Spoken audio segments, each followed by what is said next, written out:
ዛሬ ስለ ተወዳጇ ተዋናይት መሰረት መብራቴ የተዘጋጀውን መሰናዶ ይዘን መጥተናል።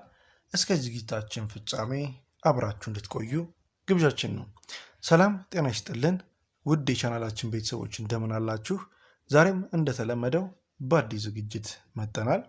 እስከ ዝግጅታችን ፍጻሜ አብራችሁን ቆዩ። መሰረት መብራቴ የተወለደችው አዲስ አበባ ግቢ ገብርኤል አካባቢ ነው። አንድ ወንድምና ሁለት ታናናሽ እህቶች አሏት። መሰረት የመጀመሪያ መድረክ ቲያትር የልብ እሳት ሲሆን ከዛ በመቀጠል የሻማ እንባ፣ የፍቅር ሽሚያ፣ ጉዲፍቻ፣ ሂሮሺማ በብዙዎቹ ጥቂቶቹ ናቸው። በተለይ መሰረት በገመና ድራማ በህዝብ ዘንድ ለሽልማት የሚያበቃትን ትወና አሳይታለች። መሰረት የድራማን ስራ የጀመረችው በሰንበት ትምህርት ቤት ውስጥ መንፈሳዊ ቲያትሮችን በመስራት ነበር። መሰረት መብራቴ በተለያዩ የበጎ አድራጎት ስራዎች ላይ ትሳተፋለች። መልካም መሆን ለሰው ጥሩ ማሰብ አይከፈልበትም። መልካም በመሆን ውስጥ ጥሩ በመሆን ውስጥ የምናገኛቸው ነገር የበለጠ በስጋዊም ሆነ በመንፈሳዊ የሚያስደስቱ ስራ ነው ትላለች። መሰረት በመልካም ስነ ምግባሯም የታነጸችና ፈሪሃ እግዚአብሔር ያደረባት ናት። ታዲያ ወደ ጥበቡ ዓለም የተቀላቀለችው በልጅነቷ ነበር። መሰረት የልጅነት ጊዜዋን ያሳለፈችው በቤተ ክርስቲያን አስተምሮት በማገልገል የታጀበ ነው።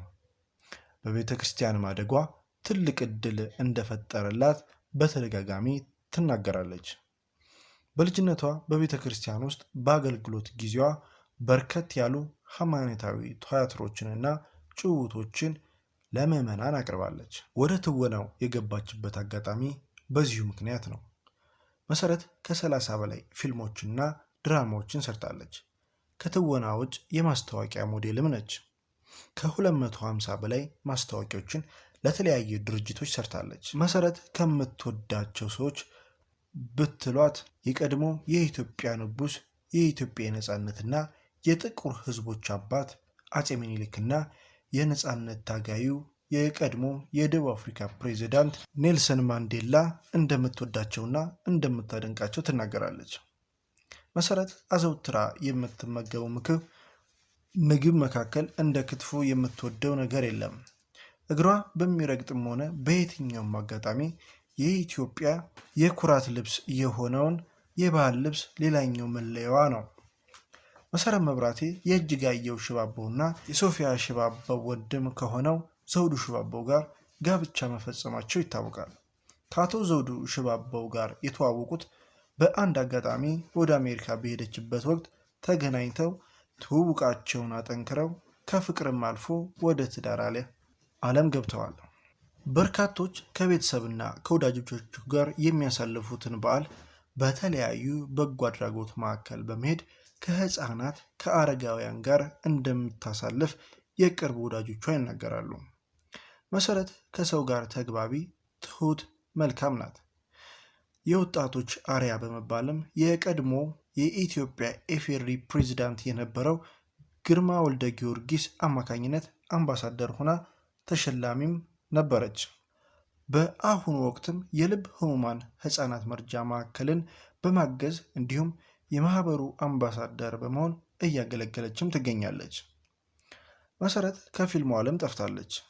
ምክንያቱ ደግሞ በአሁኑ ዘመን የፊልሙ መስሪያዎች በትንሹም በተሟሉበት ጊዜ የፊልም ጽሑፎች እምብዛም አጥጋቢ አይደሉም ትላለች። ሙያዊ ነገር በደንብ ከሰራን ጥሩ ነገር እናገኛለን። አሁን ላይ በርከት ያሉ ፊልሞች እየወጡ ነው። ነገር ግን ሙያው የሚጠይቀው ግዴታ ወደ ጎን እያደረግን ገንዘብ እያሳደድ ነው ትላለች። በዚህ ጊዜ የፊልሙ ተመልካችና ሙያው እያወረን እንመጣለን። ደግሞ ሁለቱንም ማስኬድ እንችላለን። ሙያውንም ገንዘቡንም ፊልም እየመረጥን ከሰራን የሀገራችን የፊልም ኢንዱስትሪ በፈለግነው ጊዜ ማሳደግ እንችላለን። ፊልም ሳንመርጥ ግን ገንዘብ ካሳደርን መቼም የምንፈልግበት ቦታ አንደርስምም ትላለች። መሰረት ለገንዘብ ስትል ያገኘችውን የምታግበሰብስ አይደለችም። የመጣላትን ስክሪፕት ጥራቱን እና ድክመቱን ሙያዊ በሆነ መንገድ መዝና የምትቀበል ለአርቱ ዘብ የቆመች አርቲስት ናት። ለዚህም ይመስላል እስካሁን የሰራቻቸው ድንቅ ፊልሞች አይረሴነትና ተወዳጅነት የሆኑት ታዲያ መሰረት መብራቴ በዩቲዩብ እና በማህበራዊ ሚዲያ ሳይቆረጥ ስሟ ይነሳል። መሰረት በባህሪዋ ሆነ በምግባሯ አንዳችም መጥፎ ነገር ሊያወጡባት ባይችሉም በሙያ ቢሆንም እንከን አይገኝባትም።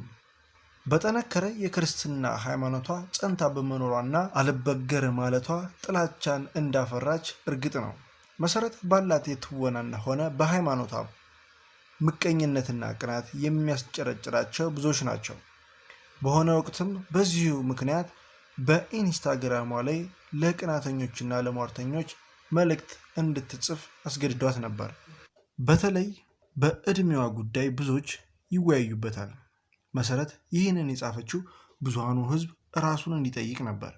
ይህ እኔ ሳልሆን የዓለም ጌታ የድንግል ማርያም ልጅ የሰጠኝ ጸጋ ነው ስትል ታብራራለች። ታዲያ በኢንስታግራሟ ላይ የለጠፈችው በዛ ላይ ጽሑፍ ያነበበ ባዶ ጭንቅላት የሰነዘረችው ምን ያህል እንዳበሳጫት ያስረዳል። ነገሩ የአንድ አጋጣሚ እንዳልሆነ በግል ጥላቻ እንዳልሆነ ለተከታዮቿ ትናገራለች። በኢንስታግራም ገጿ ፖስት ያደረገችው እንዲህ ይላል። በብዙ ነገር ትስቁ ይሆናል። እውነት እላችኋለሁ እናንተ ቅንጣት አስተዋጽኦ ባደረጋችሁበትና እግዚአብሔር በሰጣችሁ ተፈጥሮ ብዙ ሰው ሲንጨረጨረ እንደማየት ግን የሚያዝናና ምንም ነገር የለም። ስንት የሚያስጨንቅ እንቅልፍ የሚነሳ ሀገራዊና ሃይማኖታዊ ጉዳይ ያለ በማይረባ ፎቶሾፕ ያበዳችሁ እስኪ ሰው ሁኑ። አንድ ወዳጄ ውሾቹ እየጮሁ ነው ሲለኝ እኔ ደግሞ ፒስሜከር የምላቸው ነው አልኩት።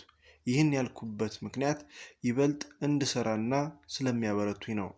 ወገኖቼ እንደ ቅናት እንደ የበታችነት ስሜት ክፉ በሽታ የለም። መጽሐፍ ቅዱስ ቅናት አጥንትን ያመረቅዛል ይላል። መረቀዘ አጥንት ደግሞ ይሸታል። አንዳንዶች በዚህ ክፉ በሽታ እየተሰቃዩ ነውና እግዚአብሔር ይማራቸው። ብዙ ጊዜ አረንጓዴ፣ ቢጫ፣ ቀይ ባንዲራ አድርጌ ስነሳና ሃይማኖታዊ ይዘት ያላቸው መልእክቶችን ስለቅ ጫጫታዎች ይበዛሉ። ጩኸቶቹ ግን የተለየ ሀሳብና መልእክቶች እንዲይዙም ይደረጋሉ። ምክንያቱም በባንዲራና በሃይማኖት ከተቹኝ ብዙ ተቃዋሚ ስለሚኖሩ ነው። ለትችት በሚመች መልኩ ይጽፋሉ። እናም ወዳጆቼ ጫጫታዎቹ ሲበዙብኝ ይህንን አስታውሱ። ብዙ ወጥተው ወርደው የሚሉኝ ነገር ስላጡ ከተፈጥሮዬ ጋር ሙግት ይዘዋል። በእርግጥ የዚህን አይነትና መሰል ጽሑፎችን እነማን ለምን እንደሚጽፉብኝ ምናልባት ከአንዳንድ የዋሆቹ በስተቀር ብዙዎቹ ያውቁታል። ከቁማርተኞች ጋር አልቆምርም።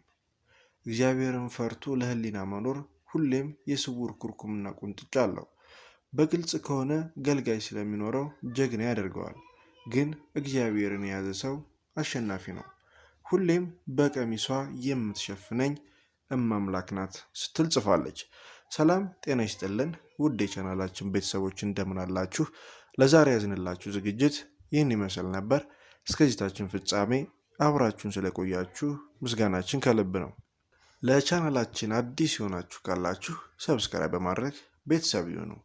እንዲሁም ሁሌም አዳዲስ ቪዲዮ ስንለቅ ተሎ እንዲደርሶ የደወል በትኑን መጫን እንዳይረሱ። ሀሳብ አስተያየት ካላችሁ ኮሜንት ላይ ጻፉልን። ቪዲዮ ከተመቻችሁ ላይክ ማድረጉ እንዳይረሱ። ስላዳመጣችሁን እናመሰግናለን።